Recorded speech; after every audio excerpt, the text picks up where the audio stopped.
In this example, the objective of the rule is to generate alerts on high-risk or suspicious card-not-present transactions on cards that may have been potentially compromised as indicated in a CAMS alert. Consider creating an account list for CAMS alert.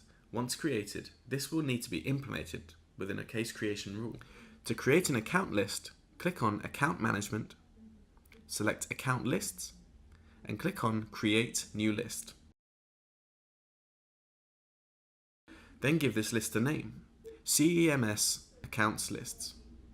Next, the account numbers need to be keyed in. This can be completed by either typing within the Enter Account Numbers field or by uploading a file in a TXT format. The next step is to set the effective timeframe parameters.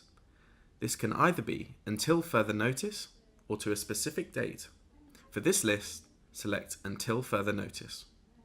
Once complete, click on Update. The CAMS account list has now been created. Now create the supporting case creation rule. Select Rule Manager and then Case Creation Rule from the Rule Type dropdown.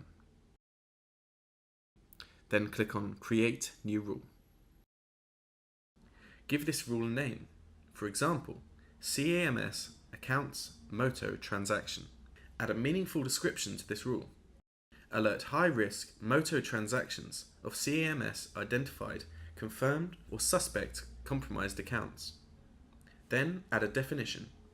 In order to identify high-risk transactions, select Advanced Authorization Risk Score from the Parameters drop-down menu. Select More Than 90 within the Operator and Value fields and click Add to Criteria List. Next, in order to identify Card Not Present transaction, choose Moto ECI Indicator as the parameter and equals to 1 as the operator and value.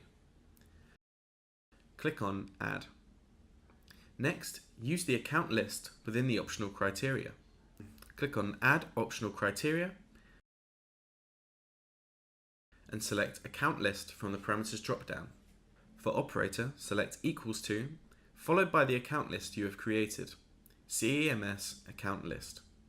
Click on Add. Now, add a second optional criteria. Select Compromised Event Reference ID from the Parameters drop-down. For operator and values, select Not Equal to 0. Once complete, click on Add and Update. The rule criteria definitions have now been set, so you can proceed to the processing options. For action, select Create Case and the time frame as always. Please always test your rule, assess the result and activate only after you have determined that the rule meets your objective. Rule activation will follow a batch cycle where activation takes place every 15 minutes from the top of the hour.